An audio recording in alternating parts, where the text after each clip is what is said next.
Bom dia, pessoal, boa tarde ou boa noite, dependendo do horário que vocês estejam assistindo a mais um vídeo de resolução de atividades. Desta vez nós estamos com atividades do turno manhã, tarde e noite do segundo ano. Aqui nós temos 3 exercícios que foram repassados para vocês para atividades complementares. Bom, a nossa proposta é realizar a resolução comentada de cada um desses exercícios para que vocês estejam conscientes de qual a resposta correta para cada um deles, ok? Então vamos lá. Vamos trabalhar com o exercício número 1 para que a gente faça a sua resolução. Primeira coisa, vamos fazer a leitura, extrair os dados e propor resolução. O mercúrio é um metal que possui densidade de 13,6 gramas por centímetro cúbico.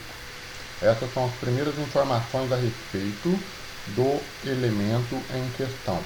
Então, ele será parte dos nossos dados ou informações de resolução. Vamos colocar aqui o nome a que se refere o material, uma vez que nós estamos trabalhando com propriedades dos materiais. A informação inicial é a densidade do mercúrio, 13,6 gramas por centímetro cúbico. Esse material é em condições normais de temperatura e pressão. Dessa forma, um volume de 1 litro, que corresponde a 1 decímetro cúbico, desse metal tem massa em quilogramas. Veja, pessoal, nós temos uma atividade trabalhando os conceitos de densidade com seus parâmetros volume e massa. Nós precisamos encontrar uma solução para esse exercício desde que a sua massa esteja em quilogramas. Pois bem, primeiramente, vamos lembrar a questão da densidade, que nada mais é do que a relação entre massa e volume, desde que você expresse a massa em gramas e o volume em centímetro cúbico. Isso está evidente no próprio resultado de densidade, são de 13,6 gramas por centímetro cúbico. Detalhe, nós precisamos ficar de olho no volume, porque ele está sendo dado em litros, e 1 litro de qualquer material é equivalente a 1000 centímetros cúbicos, ou 1000 ml. Outra coisa importante, a nossa massa terá resposta conforme o conceito de densidade em gramas. Depois nós teremos que converter para quilos, ok? Então vamos propor a nossa resolução. Detalhe, a densidade 13,6 gramas por centímetro cúbico igual a nossa massa será em gramas, mas é ela que nós estamos procurando. O nosso volume é 1000 centímetros cúbicos. Faço multiplicação cruzada, ok? Então, de forma a adequar a questão do espaço, puxo para esse lado e verifico que nós temos massa multiplicado por 1 é igual a M de massa. Nós temos o 13,6 gramas por centímetro cúbico multiplicado por 1000 centímetro cúbico. Detalhe, pessoal, quando nós temos uma multiplicação que envolve unidades diferentes ou iguais, prestamos bastante atenção. Neste caso, há uma permissão para cortar a unidade centímetro cúbico, já que elas se encontram em posição de divisão. O processo é de multiplicação, mas a posição das unidades é uma dividida pela outra. Dessa maneira, nós temos a resolução de massa igual 13,6 multiplicado por 1000, 13.600 gramas, que é a unidade que sobrou aqui, ó.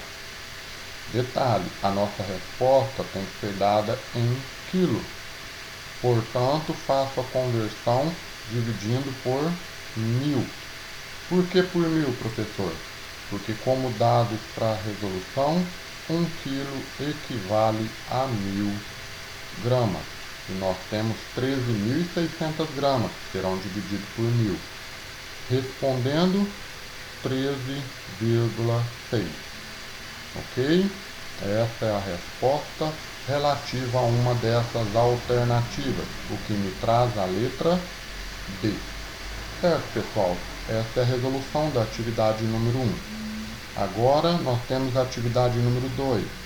Eu vou abaixar aqui um pouquinho para que a gente tenha espaço para a sua resolução. Atividade 2 é um exercício que foi tirado do site Brasil Escola, seção exercícios sobre mudanças de estado físico na forma gráfica. Então faço referência a Brasil Escola como dona desse exercício aqui.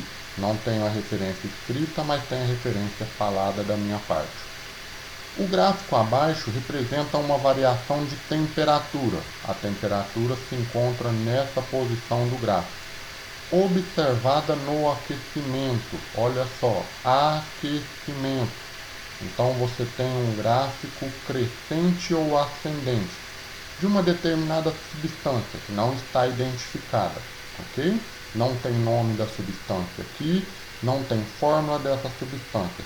E o aquecimento está sendo medido no tempo em minutos. A temperatura na nossa unidade conhecida, graus Celsius. Primeiro detalhe, pessoal, eu vou estar trocando de cor a todo momento aqui para vocês perceberem algo. O nosso gráfico começa nesse ponto com essa primeira linha. Depois ele permanece em temperatura constante entre os 10 e 20 minutos. Continua a aumentar a sua temperatura até certo ponto. Continua constante no tempo de 40 minutos até um tempo não determinado, que provavelmente deve ser 50. E depois você tem o aumento da temperatura em função do tempo. O que isso significa? Que nós temos que identificar os estados físicos que aqui se encontram. Então eu vou mudar de cor, identificar aqui de 10 a 20 graus, tá? No 0 até 10 minutos, eu tenho o material no estado sólido. Esse momento aqui que é constante, né, a temperatura de 20 graus no tempo 10 a 20 minutos, é relativo ao ponto de fusão do material. O que eu tenho no ponto de fusão do material? Estado sólido mais estado líquido, ok? No aumento da segunda parte, nesse aumento de temperatura em função do tempo, nós temos o material líquido. Aqui, essa parte constante em 40 graus, você tem o ponto de ebulição do material. O que é o ponto de ebulição? É a mistura entre o estado líquido e o estado gasoso. Somente rompendo 40 graus, você tem a temperatura identificada para o estado completamente gasoso, ok? Então fiquem de olho nessas informações e nessas interpretações para que você relacione as colunas com relação ao gráfico e responda. Faixa de temperatura em que a substância permanece sólida. A faixa de temperatura é aqui, ó, de 10 até 20. Então eu posso responder 10 graus até 20 graus Celsius, ok? Faixa de temperatura em que a substância permanece totalmente líquida. Ela permanece dos 20 até os 40. Então posso colocar aqui, ó, dos 20 graus até os 40 graus. Então veja, pessoal, que analisando o gráfico previamente se torna mais fácil da gente identificar as respostas. E essa análise é essencial antes de você realizar o exercício. Sempre observe o que um gráfico tem de informação. Temperatura de ebulição. O que é a temperatura de ebulição? É a temperatura de transição entre o estado líquido e o estado gasoso. Nosso ponto de ebulição ou temperatura de ebulição se encontra em 40 graus Celsius. Então aqui nós temos a resposta. Temperatura de fusão é a temperatura com que ocorre mudança do sólido para o líquido. A nossa temperatura de fusão, 20 graus Celsius. Ok? Tempo que a fusão demora. Espera aí, quanto tempo leva para passar totalmente do estado sólido para o estado líquido? Esse tempo, pessoal, se encontra aqui, ó, nesse intervalo que eu estou preenchendo entre 10 e 20 minutos.